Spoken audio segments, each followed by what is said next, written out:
Hello guys, welcome to Hindi crime diaries. और आज मैं आपको जिस केस के बारे में बताने वाला हूँ ये एक सच्ची कहानी है एनी ली की, जिसकी बॉडी उसी की शादी वाले दिन दीवार में चीनी हुई मिली। तो एक कहानी है कैलिफोर्निया में रहने वाली एक 24 साल की लड़की की, जिसका नाम था एनी ली। एनी पढ़ाई में इतनी इंटेलिजेंट थी कि अपने स्कूल में वो सेकंड आइंस्टीन के नाम से जानी जाती। आगे चलकर एनी एक साइंटिस्ट बनना चाहती थी और वो कैंसर जैसी गंभीर बीमारियों का इलाज खोजना चाहती थी, और इसीलिए सेल डेवलपमेंट बायोलॉजी में अपने ग्रेजुएशन की डिग्री के लिए एनी ने स्कॉलरशिप के साथ यूनिवर्सिटी ऑफ रिचेस्टर में एडमिशन लिया। यूनिवर्सिटी के दौरान ही उसकी मुलाकात एक लड़के से हुई जिसका नाम था जोनाथन विडोस्की।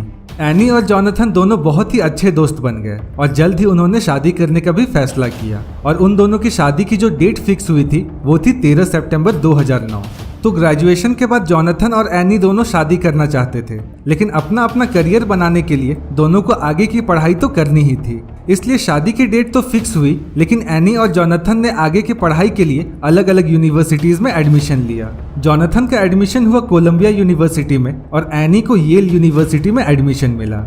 येल यूनिवर्सिटी कितनी बड़ी है इसका अंदाजा आप इसी बात से लगा सकते हैं कि उनकी यूनिवर्सिटी की खुद की एक पुलिस डिपार्टमेंट है, पुलिस फोर्स है, और तो और पुलिस के पास पेट्रोलिंग के लिए कार्स हैं। तो अब दिन आता है 7 सितंबर 2009। शादी में अब सिर्फ 5 दिन बचे थे।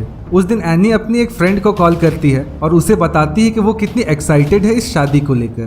वो रोजाना इंटरनेट पर चेक करती है कि उसके शादी वाले दिन मौसम कैसा रहेगा, लेकिन वो साथ में काफी डरी हुई थी कि उसने ये फैसला काफी जल्दी ले लिया। फिर उसकी दोस्त उसे समझाती है कि ये बिल्कुल नॉर्मल है, क्योंकि शादी से पहले थोड़ी बहुत एंजाइटी हर किसी को होती है। इसके बाद दोनों के बीच थोड़ी नॉर्मल बात होती है और फिर एनी फोन कट कर देती है। अब अगले दिन यानी 8 सितंबर 2009 को एनी सुबह सुबह जल्दी उठकर येल यूनिवर्सिटी की तरफ निकलती है। वो सबसे पहले यूनिवर्सिटी कैंपस में अपने ऑफिस में जाती है और वहां वो 10 बजे तक काम करती है। फिर 10 बजे के बाद एनी अपने ऑफिस की बिल्डिंग को छोड़कर दूसरी बिल्डिंग की ओर जाती है जहां उसकी रिसर्च लैब थी। अब सुबह से रात हो जाती है, रात के 9 बज जाते हैं, लेकिन एनी अपने घर नहीं पहुंचती। अब एनी के रूममेट्स काफी टेंशन में आ जाते हैं, क्योंकि एनी हमेशा टाइम पर घर पहुंच जाया करती थी। एनी की फ्रेंड जेनिफर बताती है कि अगर मजबूरी में एनी को कभी लेट नाइट बाहर जाना पड़ता था तो वो हमेशा अपने फ्रेंड्स को कॉल करके किसी एक को बुला लिया करती थी।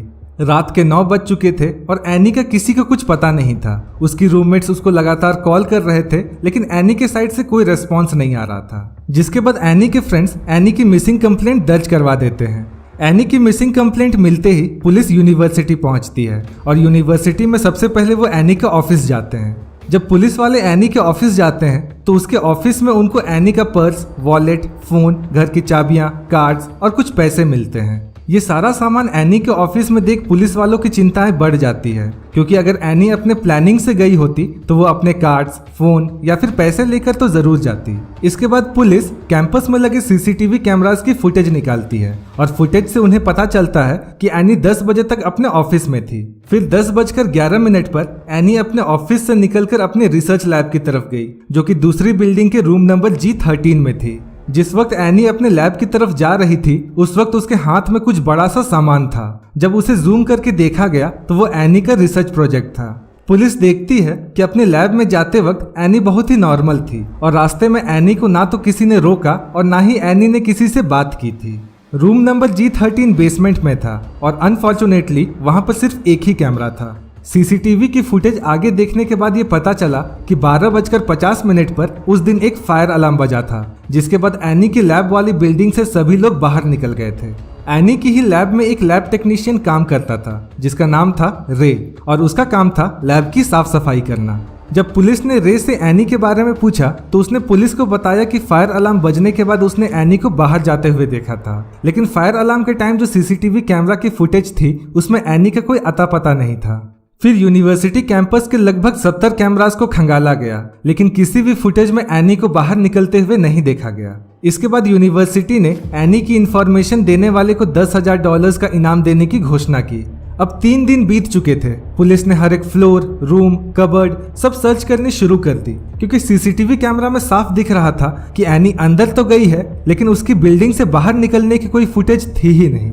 फिर 3 दिन बाद पुलिस को बेसमेंट की छत पर एक ग्रीन कलर का खून में लथपथ टॉप मिला और सेम ग्रीन कलर का टॉप उसी दिन एनी ने पहना था।